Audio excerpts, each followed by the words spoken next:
अस्सलाम वालेकुम व्यूअर्स, आप हमारा यूट्यूब चैनल देख रहे हैं वेट एंड पोल्ट्री नेटवर्क। जो आज हमारा डिस्कशन का टॉपिक है वो है एवेसरेशन। पोल्ट्री प्रोसेसिंग पार्ट 5 में हम एवेसरेशन ईवी को डिस्कशन करेंगे कि ईवी मशीन किस तरह काम करती है, इसमें कौन कौन क्या चीज़ें इंपॉर्टेंट है जो कि आपको ड्यूरिंग बर्ड की ईवी के आपको एडजस्ट करनी है और कौन सी प्रिकॉशनरी मेजर्स लेनी है आपने। सो एवेसरेशन को होता है कि जो इंटरनल ऑर्गन का रिमूवल, बर्ड से इंटरनल ऑर्गन को रिमूव करना इज़ कॉल्ड एवेसरेशन। कि एवेसरेशन या तो ऑटोमेटिक की जाती है या बाय हैंड की जाती है। जो हमारे सेमी ऑटोमेटिक प्लांट है या मैनुअल प्लांट है वहाँ पे इसको हाथ से इसका जो विज़र है उसको रिमूव किया जाता है। लेकिन जो फास्ट स्पीड प्लांट है, जो बहुत ज़्यादा जिनकी लाइन स्पीड 6, 8, 12,000, 24,000 पर आवर, सो वहाँ पे ये पॉसिबल नहीं है इसका मैनुअल। तो वहाँ पे ऑटोमेटिक मशीन यूज़ की जाती है इसके इंटरनल ऑर्गन को रिमूव करने के लिए। तो फॉर एग्जांपल आप 6000 BPH की बात करें, 6000 बर्ड्स पर आवर की, तो 1 मिनट में आपके 100 बर्ड की वैक्सीनेशन होगी। 1 मिनट 60 सेकंड में 100 बर्ड जो है ना उसका इंटरनल ऑर्गन निकलेगा बर्ड से। तो वैक्सीनेशन के दौरान आपने ये बहुत ही इम्पोर्टेंट है कि ख्याल रखना है कि कोई भी आपका जो विज़र है, इंटेस्टाइन है, वो टीयर ना हो। कि अगर आपका पुअर रिमूवल है, आपका विज़रा जो है ना वो अच्छे से नहीं निकल रहा, अच्छे से नहीं निकल रहा बर्ड से, तो उसका ये होगा कि आपका जो है ना वो फूड सेफ्टी जो प्रोसेस है उसको आपका क्वेश्चनेबल कर देगा। तो दूसरा आपका जो जब आपकी फूड सेफ्टी क्वेश्चनेबल होगी तो इसका मतलब है कि उसमें कोई ना कोई कंटामिनेशन है, तो आपका फूड सेफ्टी को क्वेश्चनेबल होगी। तो ये बहुत इंपॉर्टेंट है कि आपने कोशिश करनी है इसकी प्रॉपर एडजस्टमेंट की, कि इसको प्रॉपर एडजस्ट किया जाए। अप्रॉक्सीमेटली जो है ना 0.8 to 5% जो ब्रॉयलर चिकन प्रोसेस US और कनाडा में हो रहा है, वो 0.8 to 5% जो उसको रीप्रोसेस ट्रिम किया जाता है। क्यों? क्योंकि फीकल कंटामिनेशन की वजह से या कोई डिज़ीज़ इशू की वजह से जो चिकन है। तो डिज़ीज़ इशू भी आपका जो बर्ड अगर आपको देखना है पोस्टमार्टम फाइंडिंग, इससे हम नेक्स्ट पोस्टमार्टम डिस्कस करेंगे कि पोस्टमार्टम फाइंडिंग में आपको पता चल जाएगा कि बर्ड आपका हेल्दी है या नहीं हेल्दी। तो अगर कंटामिनेशन है तो आपकी वो ईवी से मेन कंटामिनेशन है। ईवी मशीन से अगर प्रॉपर एडजस्ट नहीं है, चिकन को बहुत ज़्यादा कंटामिनेट करेगी। तो ये सिर्फ इसका है एक पार्ट के कितना चिकन रीप्रोसेस हो रहा है, कि जो आपका वो इसमें loss of yield, time, production efficiency सारा डिस्टर्ब हो जाएगी। एवेसरेशन मशीन की जो एडजस्टमेंट है बहुत प्रॉपर है। इसका अगर नहीं, इसको आप एडजस्ट प्रॉपर नहीं करेंगे तो जो ड्यूरिंग एवेसरेशन है बर्ड की इंटेस्टाइन टॉर्न हो जाएगी, टूट जाएगी इंटेस्टाइन, उसको डिफेक्टिव। तो लिहाजा जो उसका बाइल है, जो उसका बाइल कंटेंट है इंटेस्टाइन का, वो बर्ड की कैविटी को कंटामिनेट करेगा, वो बर्ड की स्किन को। तो सबसे इम्पोर्टेंट जो मेन चीज़ है कि जितनी भी आपकी लाइनें हैं प्रोसेसिंग में, जो हर मशीनरी में पूरी लाइनों में हर मशीन पे सेपरेट वाटर प्रेशर दिया जाता है। कि आपका अगर सपोज करें कि ईवी मशीन का एक स्पून है ना, वो जब एक चिकन से कंटेंट विज़रा निकालेगा तो उसको नेक्स्ट चिकन में एंटर होने से पहले उसको वॉश किया जाता है और ऑटोमेटिक प्रेशर से वो वॉश होता है। तो लिहाजा ये आप उसको, अगर आपको डाउट है, या मोस्ट ऑफ प्रोसेसिंग प्लांट में वो इसको डिसइंफेक्ट करते हैं कि आपका जितना चिकन है या जो आपका इक्विपमेंट है, पानी है उसमें, वो पानी में जो है ना क्लोरीन शामिल करते हैं या हाइड्रोजन पेरोक्साइड। तो आपके वो जो मशीनरी है, जो इक्विपमेंट है, वो भी डिसइंफेक्ट हो रहा है, साथ साथ चिकन भी आपका डिसइंफेक्ट हो रहा है। तो आपके जो कंटेमिनेशन के चांस हैं वो रिड्यूस हो जाते हैं, ख़त्म नहीं होते लेकिन रिड्यूस होते हैं। तो अगर आपका कार्कस कंटेमिनेशन है एवेसरेशन के दौरान, ईवी के दौरान कार्कस कंटेमिनेशन है, तो उसके क्या इम्पेक्ट होंगे आपकी प्रोडक्शन पे। एक तो है कि आपकी यील्ड लॉस होगी, क्योंकि आपने चिकन को, एक कंप्लीट चिकन जा रहा है, अगर आपको उसको कंटामिनेट हुआ कहीं फीकल कंटामिनेट, तो आपने उसके पार्ट को ट्रिम कर दिया तो आपकी यील्ड कम हो जाएगी। सेकंड उसका कि जो प्रोडक्ट की क्वालिटी है वो कंप्रोमाइज़ हो जाएगी, एक्स्ट्रा लेबर भी लगेगी।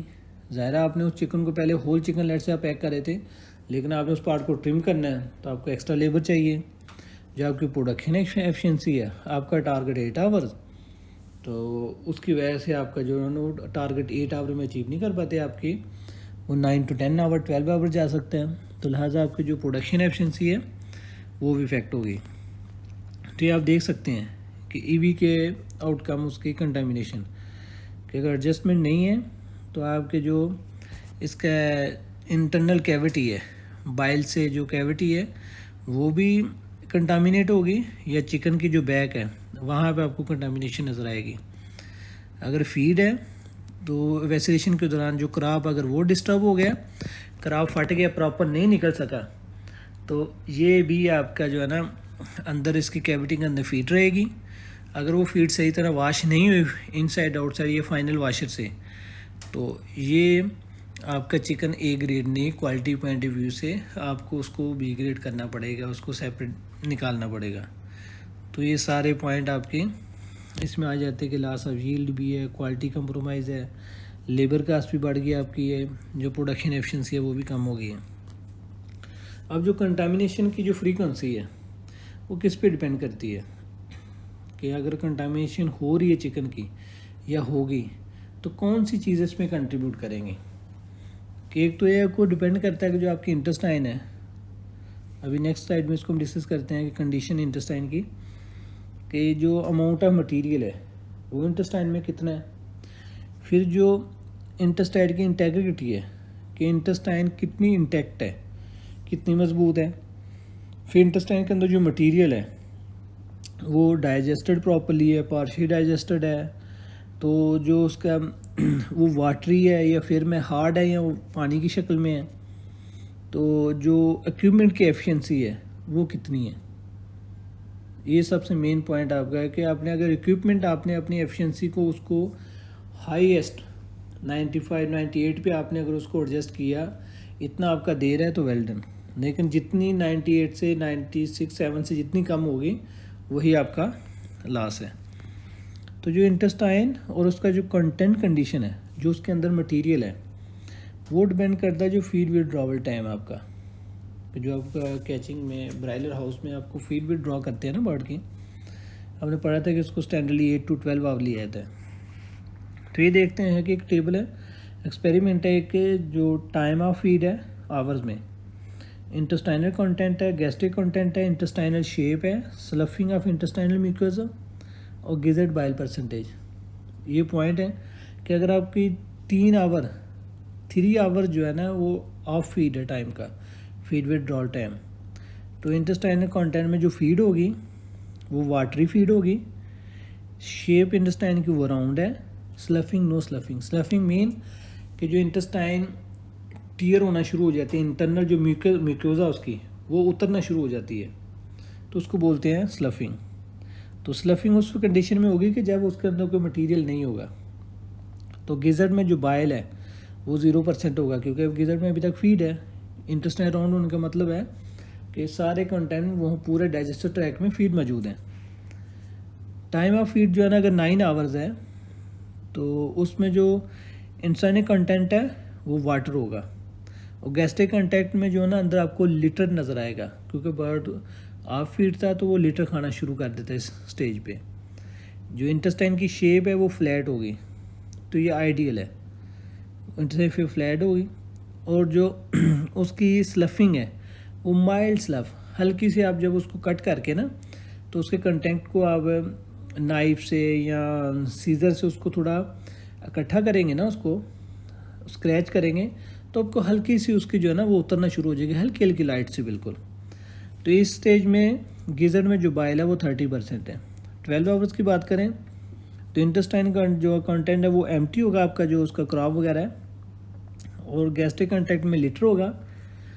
इंटेस्टाइन शेप फ्लैट है, लेकिन इस स्टेज में उसकी स्लफिंग स्टार्ट हो जाती है इंटेस्टाइन की, कि इंटेस्टाइन अगर आप उसको जब सीजर से उसको स्क्रैच करेंगे तो जो म्यूकोसा वो उतरना शुरू हो जाएगी इंटेस्टाइन के इंटरनल इनसाइड।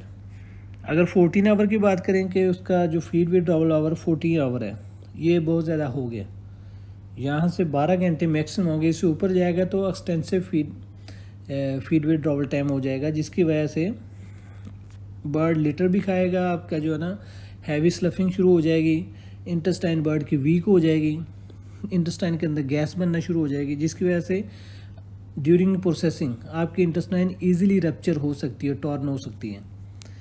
तो इसमें जो है ना एम्प्टी है, गैस्ट्रिक कंटैक्ट में लिटर होगा, इंटेस्टाइन जो शेप है वो flat and round, flat and round इसलिए कि उसमें अंदर गैस बनना शुरू हो गई है। स्लफिंग टू हैवी स्लफ के इंटेस्टाइन जब उसको आप सीजर से कट करके इंटेस्टाइन को स्क्रैच करेंगे इंटरनली तो बहुत ज़्यादा उसका म्यूकोजा उतरना शुरू हो जाएगा। इस स्टेज में जो गिजर्ड में बाइल है वो 35% है। तो याद रखें जितना आपके फीड विड्रॉल टाइम आपने बढ़ा दिया, बाइल ज़्यादा निकलना, सक्रीशन उसकी ज़्यादा हो जाएगी, इंटेस्टाइन वीक हो जाएगी, तो जो ही थोड़ा सा भी कट इंटेस्टाइन पे वो आपके चिकन को कंटेमिनेट कर सकता है। तो लिहाजा बाइल ऑलरेडी बाइल आपके बहुत ज़्यादा हो गया क्रॉप में, तो वो उतना ही ज़्यादा हैवी कंटेमिनेशन होती जाएगी। तो बहुत इंपॉर्टेंट है कि जो फीड विड्रॉवल टाइम है प्रोसेसिंग के लिए इज़ टू मच इम्पॉर्टेंट, तो इसको हमेशा मद्देनज़र रखना है। अगर 16 to 19 आवर्स है तो इंटेस्टाइन गैस्ट्रिक एंड लिट्रोफिसेस होंगी, flat and round, sloughing to heavy slough. लेकिन इसमें ये देखना कि आपका जो जितना फीड विड्रॉवल टाइम बढ़ गया है, गिजर्ड में जो बाइल है वो 40 to 70% है, बहुत ज़्यादा बाइल हो गया। तो छोटा सा कंडा है आपका कट इंटेस्टाइन पे, क्योंकि इंटेस्टाइन बहुत वीक हो चुकी है, थोड़ी सी भी अगर इम्प्रॉपर एडजस्टमेंट है किसी मशीन पे, वेंट ओपनर पे, कटर पे, वेसरेशन पे, तो आपकी इंटेस्टाइन ईजिली टीयर हो जाएगी, जिस वजह से हैवी कंटेमिनेशन के चांस हैं। तो ये आप देख सकते हैं कि अगर आप इसकी बाइल की कंडीशन देखें कि जब आपने क्रॉप को कट किया तो ये इस पर बाइल मौजूद है। सेकंड है कि जो इंटेस्टाइन है उसकी जो स्लफिंग है, मोस्ट ऑफ इंटेस्टाइन देखें कि आप जब सीजर से उसको स्क्रैच कर रहे हैं तो इंटेस्टाइन उतरना शुरू हो गया, जो म्यूकोजा उसकी इंटरनल वो उतरना शुरू हो गया, तो हैवी स्लफिंग है, ये स्लफ होना शुरू हो गया। थर्ड पिक्चर में आप देख सकते हैं इंटेस्टाइन की जो कंडीशन है वो फ्लैट है, तो ये आइडियल है। इस पे आपने जो है ना ये फीड विड्रॉल अगर चेक करना है तो इंटेस्टाइन अगर आपकी फ्लैट है तो तब आप इसको कि ये आइडियल आपकी। अगर आपकी इंटेस्टाइन शेप राउंड है तो इसका मतलब कि आप इसमें अभी तक फीड है, तो इसमें भी छोटा सा, क्योंकि ऑलरेडी ये राउंड है, इसमें फुल फीड है, तो जो ही छोटा सा भी कट लगेगा तो ये आपको जो इंटरनल कैविटी है वहाँ पे इसको फीड को सारा कंटेमिनेट करेगी और बर्ड के एक्सटर्नल स्किन को भी ये कंटेमिनेशन हो जाएगी। सो कंप्लीट वैक्सीनेशन जो है बर्ड में, जो कंप्लीट वैक्सीनेशन है, मिसिंग अगर मिसिंग होगी, मिस होगी तो आपका उसमें क्या होगा, कभी हार्ट रह जाएगा इसके बर्ड के अंदर, कभी लिवर या गिजर्ड। तो जो गिबलेट है, लिवर गिजर हार्ट, ये भी सेलेबल प्रोडक्ट है, तो ये भी आपका लॉस है। दूसरा, अगर आपके वहाँ पे फिर कंटामिनेशन कोई हो रही है तो आप चिकन को ट्रिम कर रहे हैं, तो लिहाजा आपको इकॉनमिकली जो है ना आप लॉस में है। और सेकंड, आपकी जो क्वालिटी है आपकी प्रोडक्ट की वो कंप्रोमाइज़ हो रही है। सो कंप्लीट वैक्सीनेशन मीन कि उसकी प्रॉपर एडजस्टमेंट, सारी चीज़ें प्रॉपर होनी चाहिए, आपका जो विज़र है गिबलेट निकला वो प्रॉपर निकलना चाहिए, ताकि कोई चीज़ भी आपकी चिकन के अंदर ना रहे जो कि आपकी लाइन में आगे वेस्ट हो जाए। आपका चिकन ट्रिम नहीं होना चाहिए, मैक्सिमम आपकी ट्राई होनी चाहिए कि मैक्सिमम टू मैक्सिमम हम ए ग्रेड लें। तो ये आप देख सकते हैं इसका कि फ़ोटो वैक्सीनेशन प्रोसेस कि ईवी मशीन और उसका जो प्रोसेस वो कैसे होता है, कि होल्डर ने इसको टाइट किया हुआ है ये मशीन के साथ, ताकि बर्ड इजीली स्पून एंटर हो सके उसके। तो स्ट्रक्चर ऑफ ईवी का है कि ये ईवी मशीन का एक स्ट्रक्चर आपको देख रहे हैं, ये ईवी मशीन का जो क्लोज वे स्पून का, ये स्पून होता है जो कि बर्ड को उसके बिल्कुल नीचे से क्रॉप के पास से वहाँ से जाके ये जो कंटेंट है इंटरनल उसको होल्ड करेगा, ताकि आपका जो लिवर गिजर हार्ट वगैरह वो डैमेज नहीं हो या इंटेस्टाइन नहीं हो। लेकिन अगर एडजस्टमेंट प्रॉपर नहीं होगी तो ये स्पून कहीं पे भी लिवर पे भी लगेगा, लिवर डैमेज करता जाएगा आपका, इंटेस्टाइन में भी आया ना ये, अगर उसकी प्रॉपर बर्ड की पोजीशन नहीं है, होल्डिंग प्रॉपर नहीं है, सेटिंग प्रॉपर नहीं है, एडजस्टमेंट प्रॉपर नहीं है, तो ये इंटेस्टाइन पे भी जाके है ना उसको होल्ड करेगा इंटेस्टाइन को, तो वहाँ पे इंटेस्टाइन डैमेज हो सकती है। तो लिहाजा ये एडजस्टमेंट जो है ना बहुत इंपॉर्टेंट है। तो उससे आपका काम भी कम होगा, दूसरा आपकी जो क्वालिटी है इकोनॉमिकली रेवेन्यू बढ़ेगा, आपकी जो क्वालिटी है वो कंप्रोमाइज़ नहीं होगी। तो आज के लिए बस इतना ही। नेक्स्ट वीडियो तक दीजिए हमें इजाज़त। अपना ख्याल रखिएगा, अपने चैनल का भी। अल्लाह हाफिज़।